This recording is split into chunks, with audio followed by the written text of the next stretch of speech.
সুমি ছিল অসম্ভব সুন্দরী, কিন্তু তার একটি খারাপ অভ্যাস ছিল গভীর রাতে সুগন্ধি মেখে খোলা চুলে আয়নার সামনে দাঁড়িয়ে থাকা। একদিন রাতে আয়নায় নিজের প্রতিবিম্ব দেখতে দেখতে সে দেখল তার পেছনে একটি কুচকুচে কালো দীর্ঘকায় ছায়া দাঁড়িয়ে আছে, যার চোখ দুটো টকটকে লাল। সুমি চিৎকার করার আগেই সেই ছায়াটি তাকে জড়িয়ে ধরল এবং এক অসহ্য হিমশীতল ঠান্ডা তার পুরো শরীরে ছড়িয়ে পড়ল। এরপর থেকে সুমি আর স্বাভাবিক ছিল না।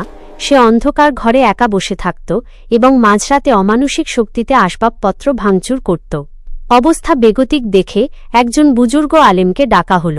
জিন ছাড়ানোর সেই মুহূর্তটি ছিল শিউরে ওঠার মতো ভয়ঙ্কর।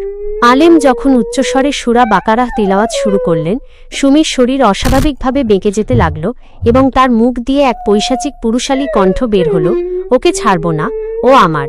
আলেম সাহেব যখন হাত উঁচিয়ে আয়াতুল কুরসি পাঠ করে সুমির চোখে মুখে ফুঁ দিলেন, তখন সুমির চোখ দুটো উল্টে সাদা হয়ে গেল এবং সে দেয়ালে উল্টোভাবে ঝুলে পড়তে চাইল। জিনের যন্ত্রণাকাতর চিৎকারে পুরো বাড়ির জানালা থরথর করে কাঁপছিল।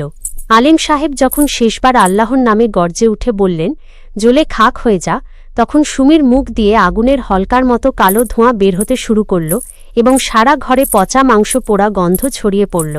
এক বিকট আর্তনাদে চারপাশ কেঁপে উঠে হঠাৎ সব শান্ত হয়ে গেল। সুমি জ্ঞান হারিয়ে মাটিতে লুটিয়ে পড়ল আর আশিক জিনটি চিরতরে পুড়ে ছাই হয়ে গেল। এই কাহিনী থেকে শিক্ষা হল, জিন বা শয়তান থেকে বাঁচতে হলে সর্বদা পবিত্র থাকা, মাগরিবের পর নির্জনে না যাওয়া এবং ঘুমানোর আগে অবশ্যই দোয়া ও কালাম পড়ে নিজেকে হেফাজত করা জরুরি। ভিডিওটি ভালো লাগলে লাইক করুন, শেয়ার করুন এবং চ্যানেলটি সাবস্ক্রাইব করুন।